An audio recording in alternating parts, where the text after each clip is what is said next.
नमस्कार दोस्तों, मैं हूं नवीन पाटीदार। वो आप देख रहे हैं वॉइस ऑफ एमपी। विधानसभा सत्र चल रहा है। जिस तरीके से अगर बात करें तो लगातार जो जमीनी मुद्दे हैं, किसानों के मुद्दे हैं, जो आम इंसान के मुद्दे, उन मामलों को लेकर जो चाहे विपक्ष के विधायक की बात की जाए या फिर सत्ता पक्ष विधायक की बात की जाए, लगातार उन मुद्दों को लेकर विधानसभा सत्र में जो है सवाल रखे जा रहे हैं, पूछे जा रहे हैं। ऐसे में बात करें, जिस तरीके से एक वीडियो हमने आपको विपिन जैन का बताया था किस तरीके से किसानों को नीलगाय को लेकर उन्होंने सवाल पूछे थे और किस तरीके से सनसनीखेज मामला सामने आया था। साथ ही अगर बात करें तो अब मनासा क्षेत्र के जो विधायक अनिरुद्ध माधव मारू ने भी जो है कई बड़ी बातें रखी है। किस तरीके से उन्होंने कहा है कि गांधी सागर जो सबसे बड़ा जल स्रोत है, जिस तरीके से यहाँ से बड़ी मात्रा में बिजली का उत्पादन किया जा सकता है, लेकिन जो उसके साधन संसाधन है उनके चलते वहां पर उत्पादन नहीं हो रहा है। उन्होंने कहा कि जब वो गांधी सागर बना था तो 125 मेगावाट की क्षमता उसकी थी बिजली उत्पादन की, लेकिन जिस तरीके से उसके उपकरण जो मशीन है वो थोड़ी खराब हो चुकी है, तो अब 25 मेगावाट ही जो है वो बिजली उत्पादन कर पा रहा है। ऐसे में उस पर ध्यान देना चाहिए ताकि जो प्राइवेट कंपनियां हैं, जो प्राइवेट सेक्टर से लोग जुड़े हुए हैं,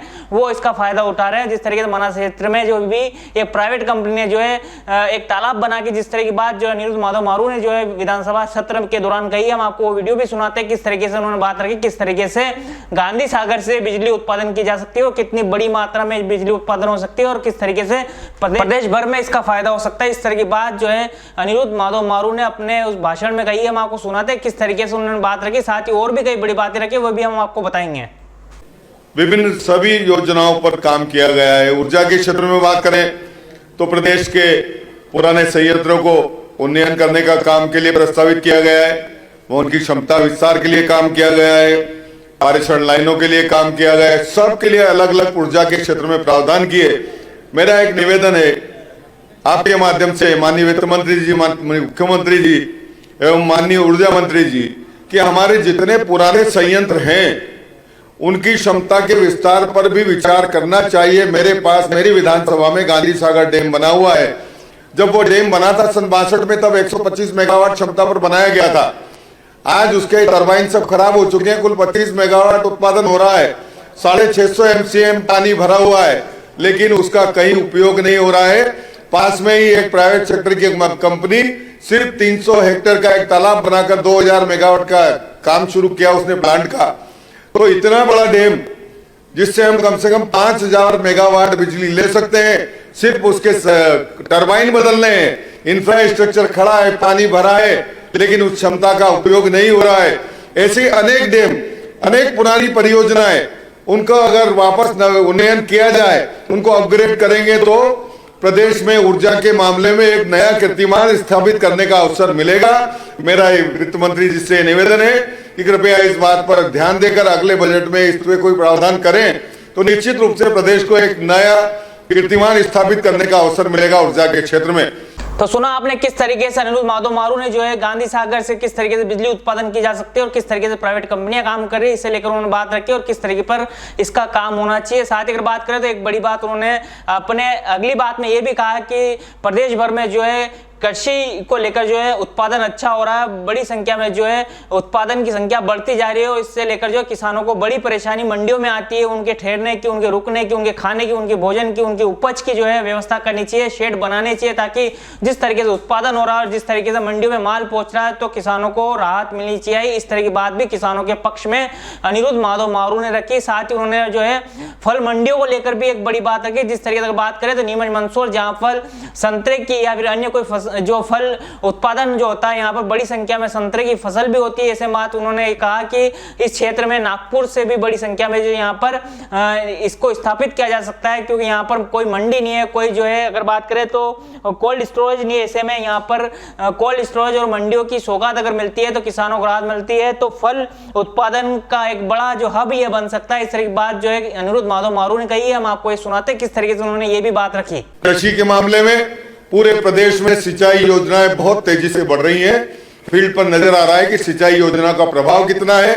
निश्चित रूप से पूरे प्रदेश में हरियाली 12 महीने दिखने लगी है और इतना उत्पादन बढ़ा है प्रदेश का कि मंडियों में माल की इतनी आवक है कि माल रखने की जगह नहीं मिल पा रही है। निश्चित रूप से ये हमारे लिए प्रसन्नता की बात है।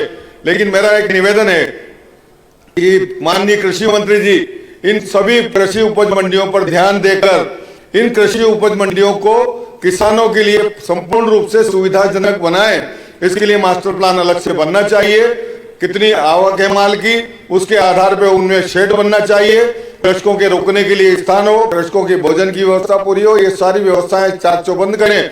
और साथ ही मध्य प्रदेश का फ्रूट उत्पादन, फल उत्पादन इतना बड़ा है कि अब किसानों को माल बेचने में भी समस्या आने लगी है। तो उसके लिए भी अलग अलग क्षेत्र चिन्हित करके, कहीं संतरा उत्पादित होता है, कहीं अंगूर उत्पादित होता है, कहीं जामफल उत्पादित होता है, अलग अलग उत्पादन क्षेत्रों को चिन्हित करके, जैसे मेरे बनासा क्षेत्र में रामपुरा एरिया में पूरा जो माननीय वित्त मंत्री जी का स्वयं का गांव भी है, उस क्षेत्र में इतना संतरा उत्पादित होता है कि लगभग 100 ट्रक रोज संतरे के वहां से भरे जाते हैं। लेकिन वहां कोई ऐसी मंडी नहीं है जिसमें हम उस संतरे को बेच सकें। अगर ऐसी मंडी स्थापित हो जाए, कृषकों की सहकारिता भागीदारी से वहां एक कोल्ड स्टोरेज स्थापित हो जाए, मंडी भी स्थापित हो जाए, व्यापारियों को स्थान मिल जाए, तो निश्चित रूप से हम एक बड़ा काम नागपुर से भी बड़ा संतरे का वहां खड़ा कर सकते हैं। पूरा नीमच मंदसौर जिला आज की तारीख में संतरा उत्पादन में नागपुर को भी पीछे छोड़ता है। हम इस स्थिति में खड़े हैं। इस तरह की मंडियों का विकास आवश्यक रूप से होना चाहिए। इन पे ध्यान देंगे माननीय मुख्यमंत्री जी।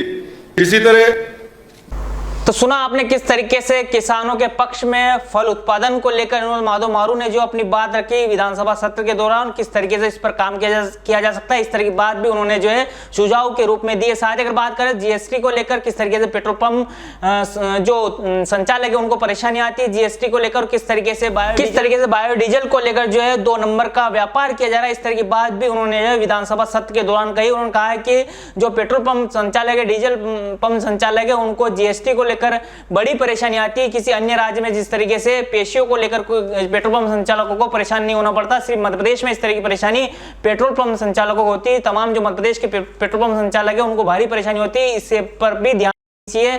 इस तरह की बात उन्होंने रखी। साथ ही बायोडीजल को लेकर किस तरीके से व्यापार किया जा रहा है, किस तरीके से टैक्स चोरी की जा रही है, किस तरीके से जो है घाटा पहुंचा जा रहा है सरकार को, इस लेकर भी उन्होंने अपनी बात रखी। हम आपको सुनाते किस तरीके से अपनी बात उन्होंने रखी है।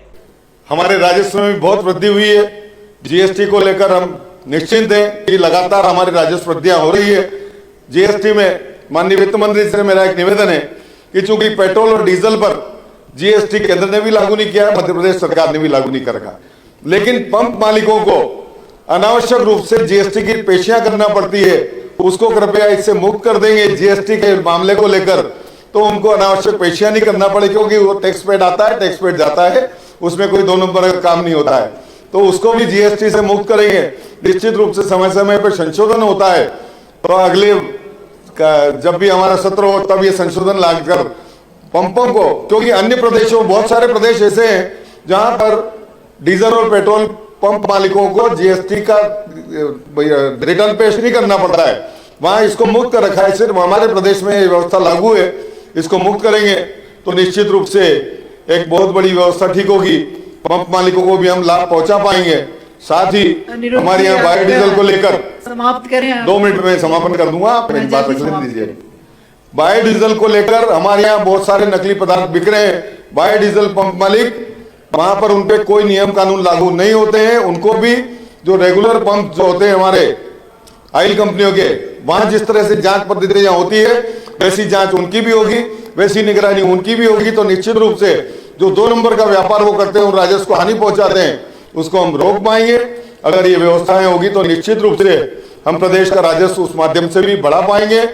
माननीय से मेरा एक निवेदन और था। तो सुना आपने किस तरीके से विनोद माधव मारू ने जो है अपनी बात विधानसभा सत्र के दौरान रखी, किस तरीके किसानों के मुद्दों को उन्होंने आगे बढ़ाया। साथ ही अगर बात करें तो जो जीएसटी और जिस तरीके से बायोडीजल में जो व्यापार किया जा रहा है, किस तरीके से चोरी छुपे, उसे लेकर भी उन्होंने बात रखी। साथ ही गांधी सागर जो सबसे बड़ा बिजली उत्पादन हब बन सकता है, उसे लेकर भी उन्होंने अपनी बात रखी, किस तरीके से इस क्षेत्र में बड़े जो है उद्योग लग सकते हैं। साथ ही अगर बात करें तो किसानों को राहत मिल सकती है, एक बड़ा हब जो है संतरे को लेकर, फल उत्पादन को लेकर बन सकता है। इस तरह की बात उन्होंने रखी है। हम आपको ये अपडेट बता रहे थे। इस तरह की अपडेट के लिए बने हमारे साथ। जय हिंद, जय भारत।